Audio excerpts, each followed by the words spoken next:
Dear Dr. Love, kung pagbabasihan ang karanasan naming mag-asawa, madali ang magpakasal pero mahirap manatili sa isang relasyon. Itago niyo po ako sa pangalang Lorna, 54 years old mula sa Marikina City. 30 years na po kaming kasal ng mister kong si Leandro. Sa estado ng buhay namin ngayon, marami nagsasabing hindi raw kami dumaan sa mga problema. Pero sa totoo lang, Dr. Love, muntik na kaming maghiwalay noon. Nung nagsisimula pa lamang kami, madalas kami mag-away lalo na nang dumating ang tatlo naming anak.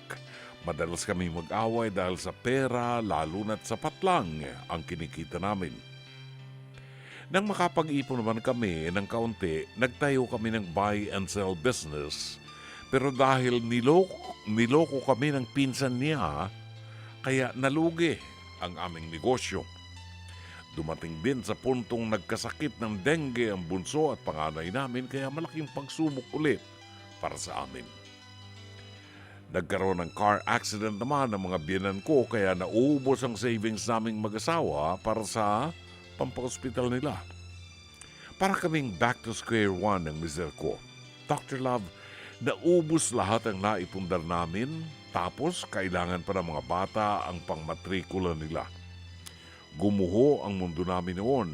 Madalas kami mag-away hanggang dumating sa puntong maghihiwalay na kami.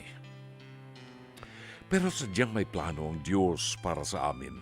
Pinahiram kami ng kapatid ko from Canada para sa puhunan for business at dito na kami nagsimulang muli. At sa awa ng Diyos, lumago at lumaki ang aming business. Napagtapos namin ang pag-aaral ng mga bata hanggang sa may kanya-kanya silang trabaho. Meron na kaming 4 na apo at abala pa rin sa pagmamanage ng aming negosyo. Hindi naging madali ang lahat para sa aming mag-asawa pero kinaya namin, Dr. Love, dahil sa mga pinagdaanan namin. Mas tumibay ang aming relasyon at pananampalataya sa itaas. At kahit na masasabi kong komportable kami sa buhay, hindi pa rin kami nakalilimot na magdasal at magpasalamat sa Kanya. Sana magsilbing inspirasyon ang kwento naming mag-asawa sa lahat ng mga mag-asawang dumaraan sa mga pagsubok sa buhay. Marami pong salamat, Dr. Love. God bless us all. Sumasa inyo, Lorna ng Marikina City. Mga kapatid, ito po si Brother June Banaag. Dito tayo sa totoo. Dito tayo sa True FM.